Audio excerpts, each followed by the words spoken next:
Every time our athletes walk into this weight room, they're going to be pushed to the max. Let's go! Let's go! The barbell hasn't changed in over 100 years. I can take a 25-pound plate and we'll go out on the turf and I'll have you hating life. We talk about straining your gut, pushing past that comfort level. I want a lot of energy. What better breeding ground is there for being a success in life than the weight room?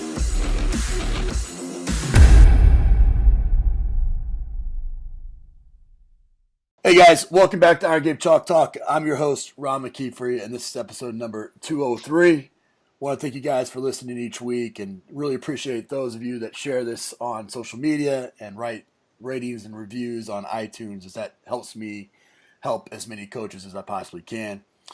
Also want to thank our sponsors, and specifically VersaPulley for sponsoring this episode. As you guys know, I only partner with brands that I believe in, and VersaPulley is definitely one that I do. I have their product in my garage, and with all the eccentric flywheel training and stuff that's going out there and all the popularity of that, I think it's just a very versatile piece that adds a great resistance option for you in your own training. And so I would encourage you, if you're in the market, to reach out to VersaPulley. If not, reach out to them and just tell them how much you appreciate them supporting the show and helping bring this to you each and every week for free. This week, super excited to be joined by Cato Rutherford from Sydney, Australia. We got a chance to meet. I've learned of him from afar for several years, but we finally got a chance to meet while we were down for the Sydney Summit, and it was great just having a chance to talk to him briefly. But he owns and is the director of Lift Performance Center. He does business coaching. He's a lecturer. He's with the Poliquin Group. He's lectured for Level Up and a handful of other organizations. But just a great guy, doing some big things down in Australia. And so wanted to have him on the show. Appreciate you coming on, man. Thank you very much, Ron. It's great to be on the show. Cato, everybody has kind of an origin story as to why they got into strength and conditioning. What was it for you? Take us back to that specific time that you were like, you know what, this is what I want to do with the rest of my life. Yeah, okay. The origin story for me is that I saw strength conditioning as the pinnacle of our profession. I actually started off as a personal trainer in a busy commercial gym, and I wanted to be all I could be. My intention was to get as good as I possibly could.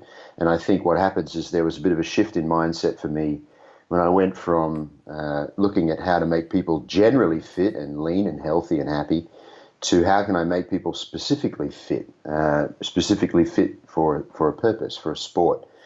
And that for me was very exciting because it was a polar shift from the general training mentality. And so for me, strength conditioning really was the apex, and that's where I started heading. You know, you've had a variety of experiences. I mean, as an athlete and then obviously working in the commercial gyms and now kind of progressing to owning your own facility and all that. What specific experience in your background kind of do you lean on to say, this is what defined me as a coach? I think, things that define you, it's a broad range of experiences, but my own personal love for resistance training and how it made me feel, and how I was able to integrate that and see feel myself improving in other areas of my athleticism. In Australia, strength and conditioning is a relatively new profession, as it is all around the world. And so we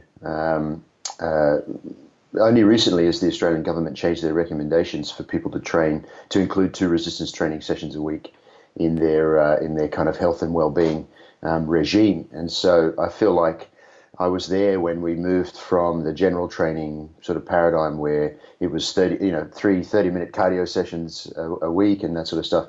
And, my own personal experience was that getting stronger and including resistance training helped me stave off injuries, changed my, my feeling of self-esteem, and it changed my athleticism dramatically. And so I was hooked, obviously, like most of us who grew up watching, 80s 80s action flicks. I was also hooked on the changing in the physique.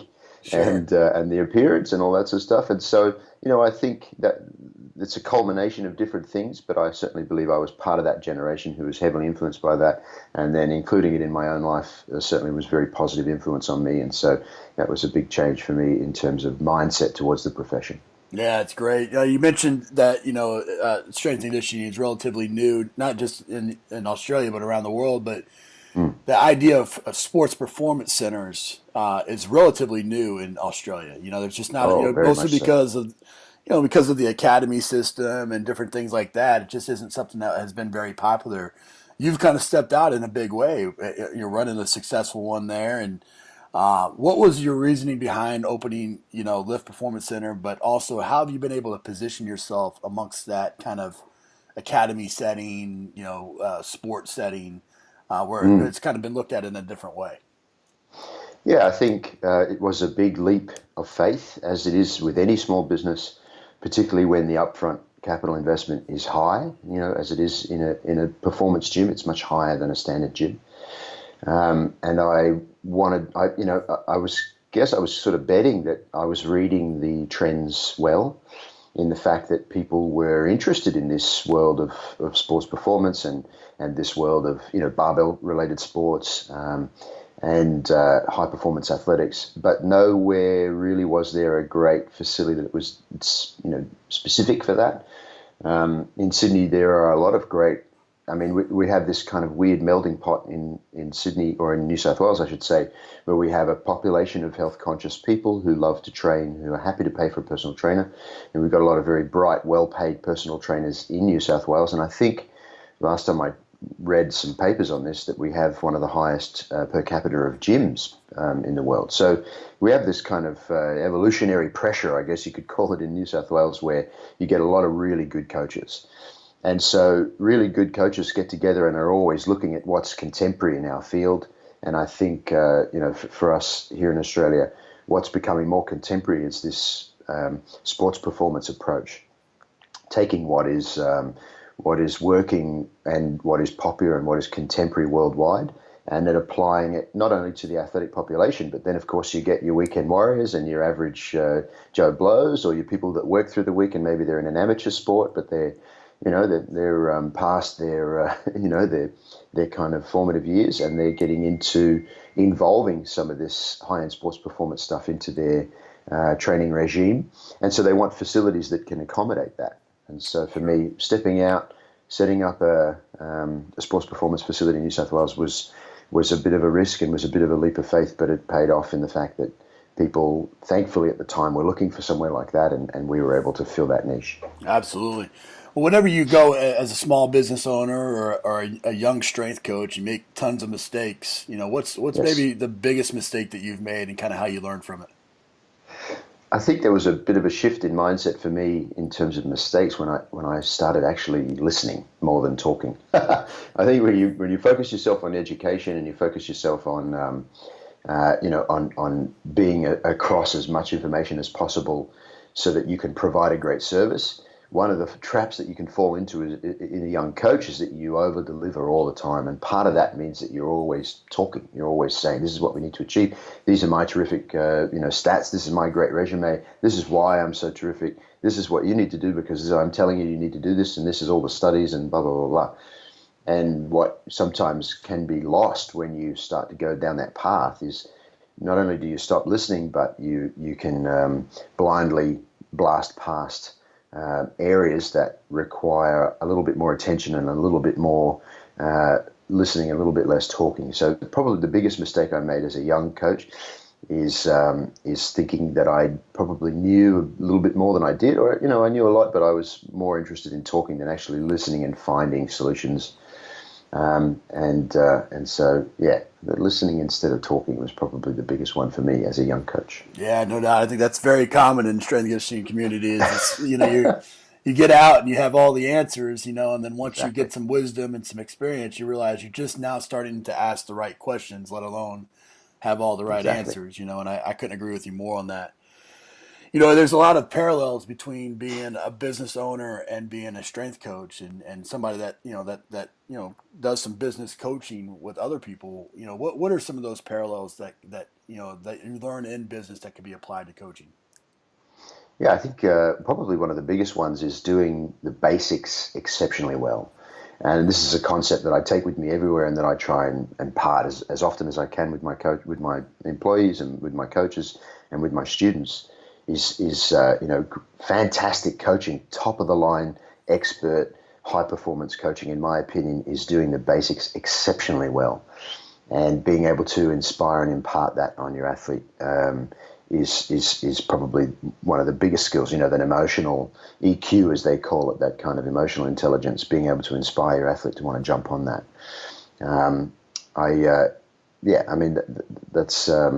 That's probably the biggest take home for me. You had, you've lectured for Poliquin and some different groups, but I mean, obviously, with Charles Poliquin and his style and philosophy of training, whenever you've done that, obviously you agree with it, you identify with it, and things along those lines. But how do you, as a coach, stay open-minded to other philosophies and other tools and other methods? Yeah, I think a sign of intelligence is being able to hold two vastly different thoughts in your head at the same time, and to acknowledge their relevance and to acknowledge their usefulness. As I was saying before, I think it's very easy to go down the path where you become the super knowledgeable person, the walking encyclopedia. But you certainly you can lose a lot if you go down too far down that path.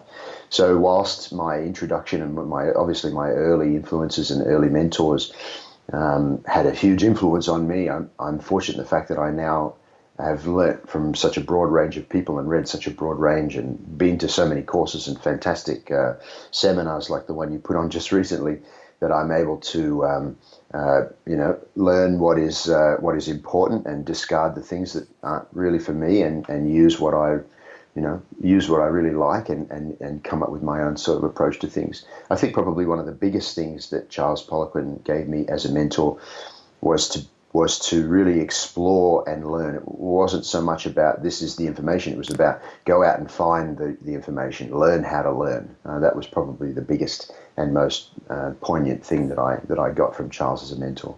Oh, that's great. Learn how to learn. I love that. Whenever you're in business or you open your own facility or you're a strength coach and you're trying to stand out from the pack, I talk about this quite a bit, that you have to have your own unique selling proposition. What makes you different than everybody else? What would you say is different about your gym than, obviously there's not as much competition in Australia, but around the world, what separates your facility from other sports performance facilities around the world? Yeah, I think all of it starts with your own philosophies and your own ethos towards training. And whilst my facility is a sports performance facility, it's built specifically like that. We have general members, and so we have to make sure that we're very inclusive and welcoming to general members and local population who want to come in and just be around the athletes, be around the kind of environment, and utilize the pieces of equipment because it's interesting. Right. And it's different. So having a unique point of difference, I think, starts with the why. It starts with what it is that I'm trying to achieve and what my sort of story is. And the gym is really an extension of myself. It's a very personal. It's a personal business. I'm the sole owner. I'm 100% owner, and so I built the place very much with my training philosophies in mind. Mm-hmm. And so our point of differences come from my philosophies, which is to remove the distractions from gyms. I believe commercial gyms have a huge amount of distractions in them, and I think that is a negative, when it comes to training, particularly when it comes to training for athletic purposes, because you need to be able to focus on what you're doing. One of the distractions I remove from my gym is mirrors. Another one is television, and I'm not a fan of loud music. I have the music quite low. In fact, it's about 50-odd decibels, so that the coach can still talk without having to raise their voice to the athlete. I believe fitness and health, in particular resistance training, is inclusive. I'm not one of those people that sort of looks down on people that aren't, squatting 200 kilos or 6% body fat.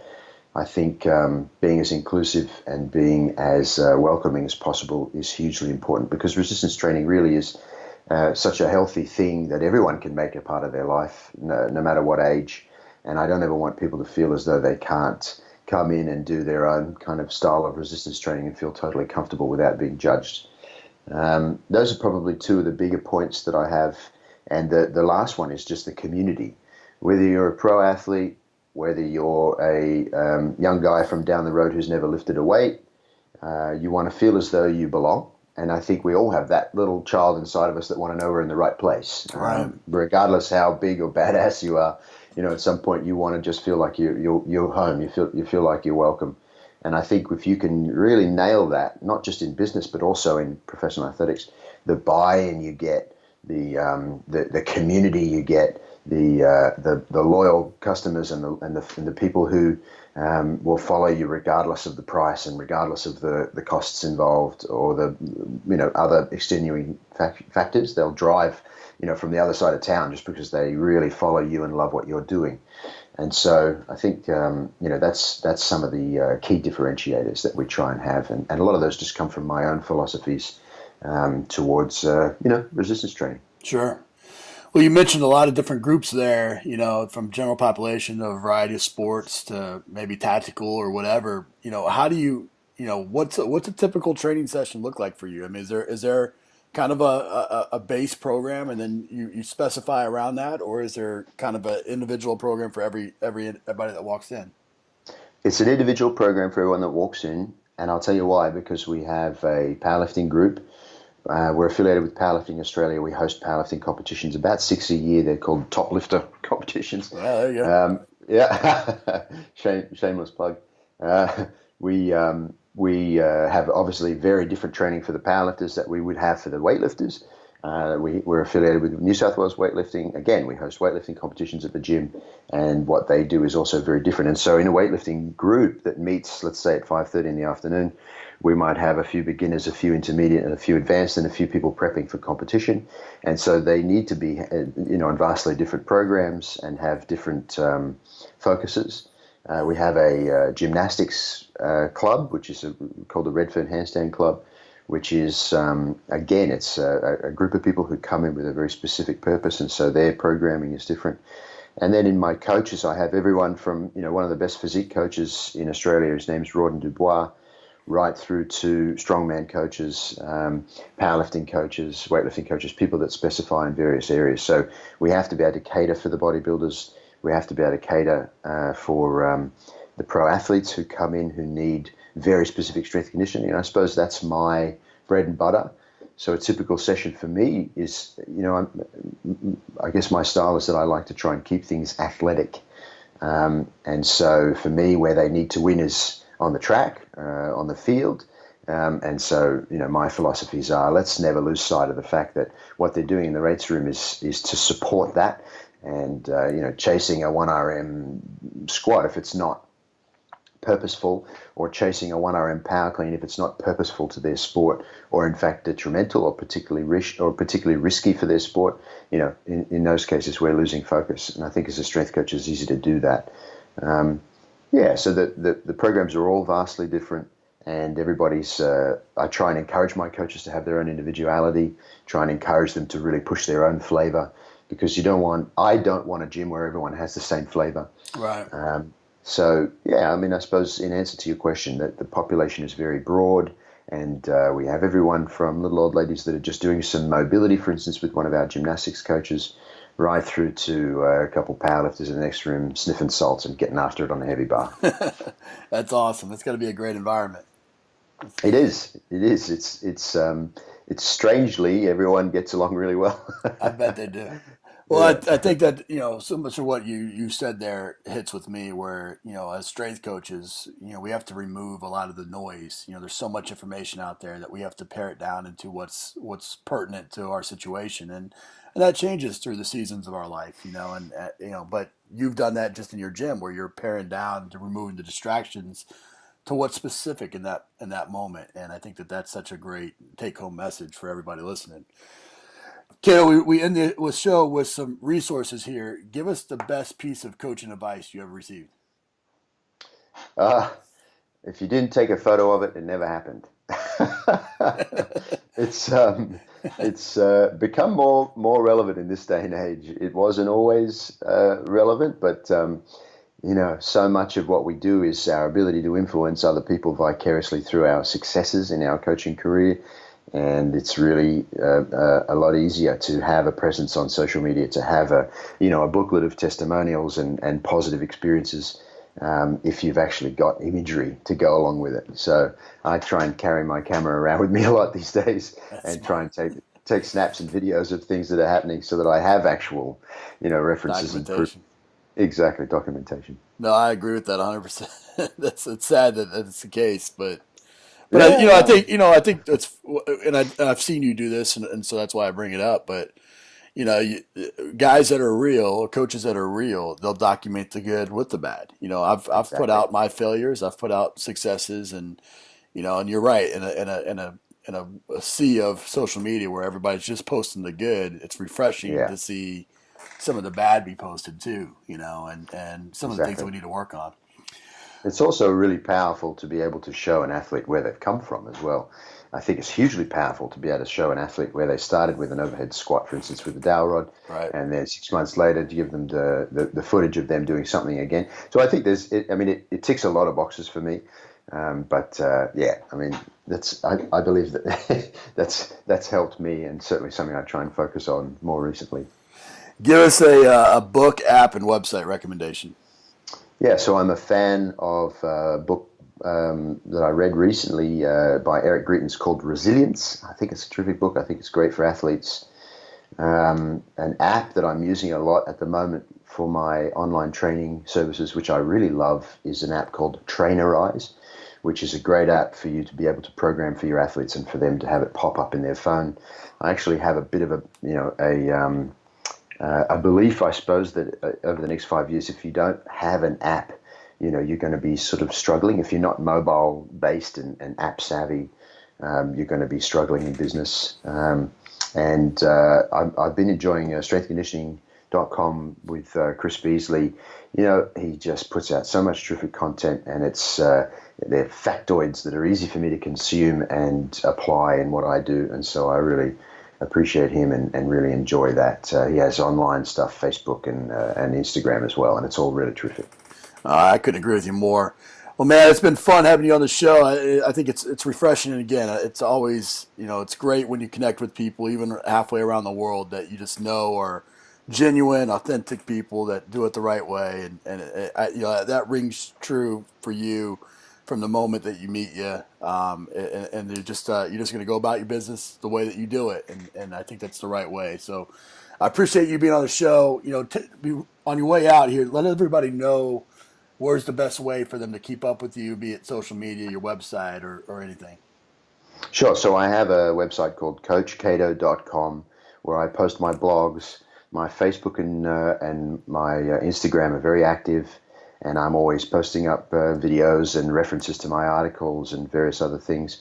So through the Coach Cato network, that's good. And my gym, of course, is Lift Performance Center. Again, we have a very strong social media presence, and I'm always posting up short videos working with various athletes or short videos of athletes working out in my gym. That's great, man. Thanks so much for coming on the show. Thank you very much, Ron. I've had a great time. I really appreciate it. That's it for this episode of Iron Game Chalk Talk. Thanks to this week's guest as well as our sponsors for bringing this episode to you for free. Make sure to check out ronmckeefery.com where you can join our mailing list, find the show notes, including all the links and resources mentioned, and information about Coach McKeefery's other products. While you are there, please join Coach McKeefery in the comments section thanking our guest for sharing.